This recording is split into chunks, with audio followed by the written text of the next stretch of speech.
Europe 1, il est 8h34, l'heure de la revue de presse. Avec Natacha Polony. Bonjour Natacha. Bonjour Thomas, bonjour Julie et bonjour à tous. Ce matin, la conférence pour la paix en Syrie fait la une des journaux sans illusion. La Croix, Syrie, le face-à-face diplomatique. Libération, Syrie, l'impossible paix. Pour ce qui concerne la France, en revanche, les illusions fleurissent. Les Échos, l'Élysée veut baisser les impôts dès 2015. Mais les Français n'ont pas l'air d'y croire. Le Monde, politique, Europe, institutions, la grande défiance des Français. Certains même dénoncent les opérations de diversion pour faire oublier la crise. Le Figaro, mariage, genre, IVG, euthanasie, quand la gauche veut changer notre vie privée. Bon, pendant ce temps, pour ceux que la crise, le boulot, la pression font craquer, il y a l'Express, le burn-out et comment l'éviter. On commence avec le pacte de responsabilité, c'est déjà le grand classique de ce début d'année 2014. Oui, et hier c'était le 3e épisode. Après les vœux aux Français et la conférence de presse, il y avait les vœux aux forces vives. Mais apparemment, la magie des 2 premiers rendez-vous n'opère plus. Les éditorialistes sont sceptiques. Dans le Républicain lorrain, Philippe Vaucan résume: devant le précipice séparant ce qu'il est convenu d'appeler les partenaires sociaux, François Hollande, dans ses vœux aux forces vives, n'a pas eu à forcer sa nature en revenant hier au flou artistique qui, lorsqu'il était dans l'opposition, lui allait si bien au teint. Où sont les économies claires, précises, mesurables et vérifiables, demande Jean-Francis Pécresse dans Les Échos. Défiance est le mot du jour. Derrière leur comptoir, dit-il, les commerçants l'expriment simplement, la maison ne fait plus crédit. Mais les plus taquins sont les journalistes de l'opinion qui ont décidé de fêter un anniversaire. 22 janvier, oui, souvenez-vous, il y a 2 ans, une éternité, le discours du Bourget. Cruellement, Nicolas Bétou cite les phrases sur la finance, la baisse des impôts des PME, sur la vie privée de François Hollande aussi, et cette idée qu'il se donnerait pleinement, entièrement à la seule cause qui vaille, la France. Et de conclure, heureusement, il n'y avait pas que de la gravité dans ce discours, mais aussi de l'humour. Le meilleur moment ? Le quinquennat ne sera pas une volte-face, un zigzag, une contradiction. D'ores et déjà, nous savons où nous voulons aller. Bon, cela dit, pour quiconque était observateur, c'est ce discours-là qui était incongru. Il suffisait de voir de qui s'entourait François Hollande pour cerner sa vraie nature. Et c'est ce que nous raconte de toute façon l'article de une de l'opinion. L'homme qui a fait virer Hollande. Portrait d'Emmanuel Macron, secrétaire général adjoint de l'Élysée, coopté chez la banque d'affaires Rothschild par Jacques Attali, qu'il avait assisté dans la commission pour la libéralisation de l'économie lancée par Nicolas Sarkozy. Oui, le choix des hommes dit tout. Quand certains se fâchent de sa nouvelle toute-puissance, Emmanuel Macron cite Lévinas, dont il a été l'assistant. La confiance, c'est le problème de l'autre. Visiblement, en ce moment, c'est le problème des Français.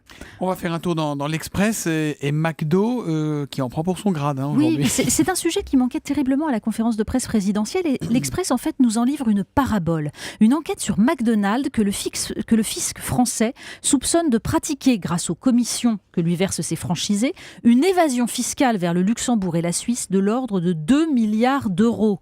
Emmanuel Paquette nous décrit précisément le mécanisme qui joue une fois de plus sur le dumping fiscal en Europe.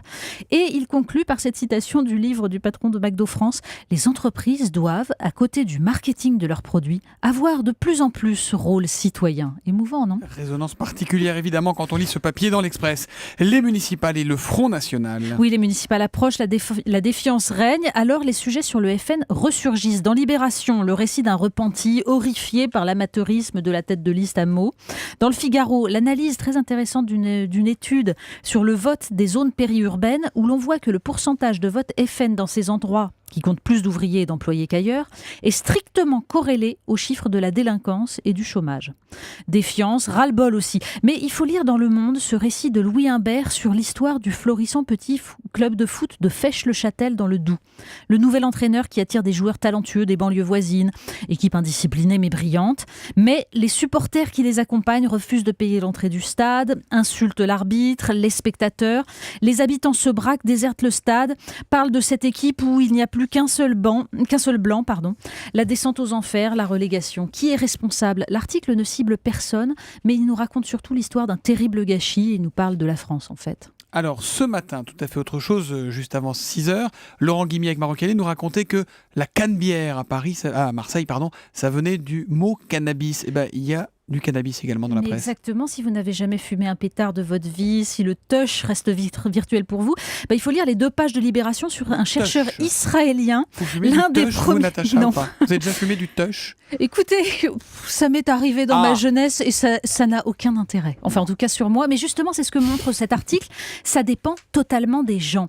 Et donc, ce chercheur est un des seuls à s'être intéressé aux principes actifs du cannabis, la complexité de la molécule, les effets imprévisibles, parfois dangereux sur certains, l'aspect thérapeutique, le danger du cannabis trafiqué vendu par les dealers. C'est passionnant. Après seulement commencent les questions politiques. Il y a du nouveau sur Internet et décidément on trouve vraiment de tout, mais vraiment. Oui, le site Slate consacre un article à un phénomène éditorial né avec les publications à compte d'auteur sur le net. Le porno des monstres. Oui, écrit par des mères de famille, des étudiantes à qui leur succès rapporte jusqu'à 30 000 $ par mois. Ça donne des choses comme prise par le T-Rex, C'est long du livre, ça. partenaire du loup-garou ou mon amant la licorne. Mais drame en fin d'année, après une campagne du Daily Mail sur les contenus douteux de certains ouvrages publiés à compte d'auteur, pédophilie ou autres, les plateformes comme Amazon ont fait le ménage et les amateurs de pornographie cryptozoologique sont passés à la trappe avec les autres. Ils se cachent maintenant sur des sites plus confidentiels. Pourtant, les fantasmes, ça aide à oublier le réel. Certains rêvent de dinosaures, les autres croient à la magie d'une conférence de presse présidentielle. Vous voyez, on a tous nos fantasmes. Évidemment. La revue de presse d'Europe 1 tous les matins à 8h35 sur Europe 1 avec Natacha Polony.